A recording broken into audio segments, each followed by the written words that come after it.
Hello বন্ধুরা, good morning. Welcome back to my channel. তোমরা সবাই কেমন আছো? আশা করি ভালো আছো। আমিও ভালো আছি মোটামুটি। তো যাই হোক, তোমাদের একটা নতুন ব্লগে জানাই অনেক অনেক স্বাগত।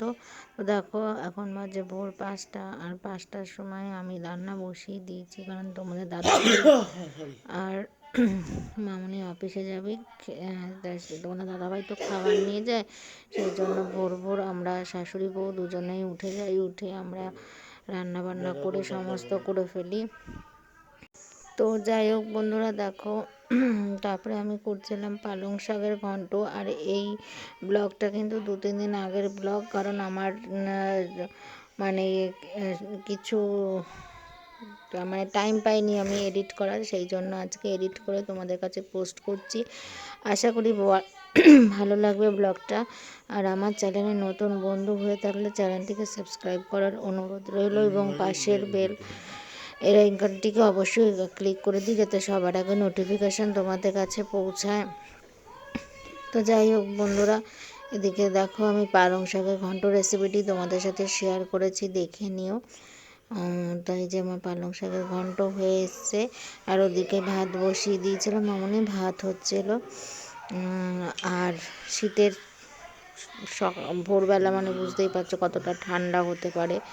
তো যাই হোক, কন্টিনিউ দেখতে থাকো, ব্লগটা ভালো লাগবে।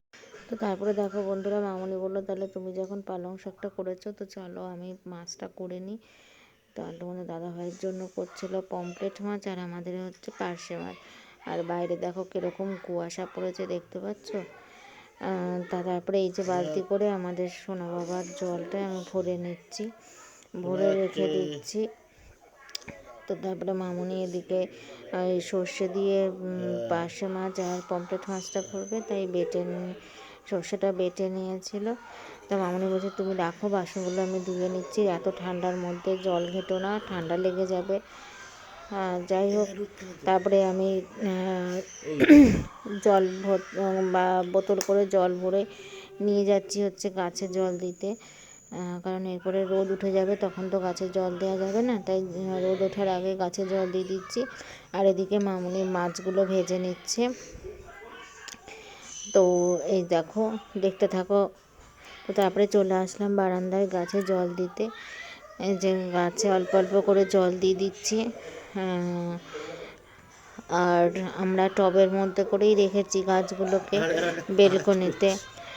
তো তারপরে এই যে গাছের গোড়ায় জল দেওয়ার পরে গাছের মাথাগুলো একটুখানি ভিজিয়ে দিচ্ছি।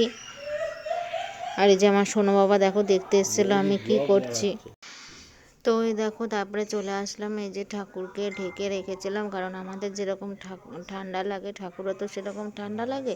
তারপরে এই যে ঠাকুরের কাপড়গুলো তুলে দিলাম, দিয়ে যে মামনির ঘরে চলে এসে মামনির চাদরটা, মামনির ঘরে বাসি বিছনাটা তুলে নিতে, এই যে চাদরটাকে টান টান করে পেতে দিচ্ছি। পেতে দিয়ে তারপরে এই যে বিছনাটা ঝেড়ে নেব। তা মামনি যখন ওদিকটা করছে, এই জন্য আমি এদিকটা করে নিচ্ছি। আর এরকমভাবে মিলেমিশে কাজ করলে কিন্তু কারোরই একার চাপ পড়ে না, বা কারোরই একার কষ্ট হয় না। তো যেহেতু তোমাদের দাদাভাই আর মামনি অফিসে বেরোবে, সেই জন্য আমি আগে বাসি বিছনাটা ঝটপট করে তুলে নিচ্ছি। আর বাইরে কিন্তু তখনও কুয়াশা মানে কাটেনি, তখনও হালকা হালকা কুয়াশা ছিল। তো এই যে চাদরটাকে ঠিকঠাক করে পেতে নিলাম, নিয়ে বিছানাটাকে একটু ঝেড়ে রাখলাম, ঝেড়ে দিচ্ছি। আর দেখো, চাদর পরে কাজ করতে অসুবিধা হয়, কিন্তু কি করব বলো, চাদরটা গায়ে না রাখলে তো ঠান্ডা লেগে যাবে। তো সেই জন্য চাদরটা গায়ে রেখেই কাজ করছি।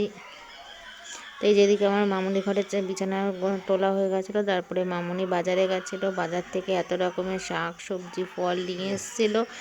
তো আজকের মতন ব্লগটা আমি এখানেই শেষ করছি। ভালো লাগলে লাইক কমেন্ট এবং শেয়ার করে দিও, এবং আমার চ্যানেলে নতুন বন্ধু হয়ে থাকলে চ্যানেলটিকে সাবস্ক্রাইব করার অনুরোধ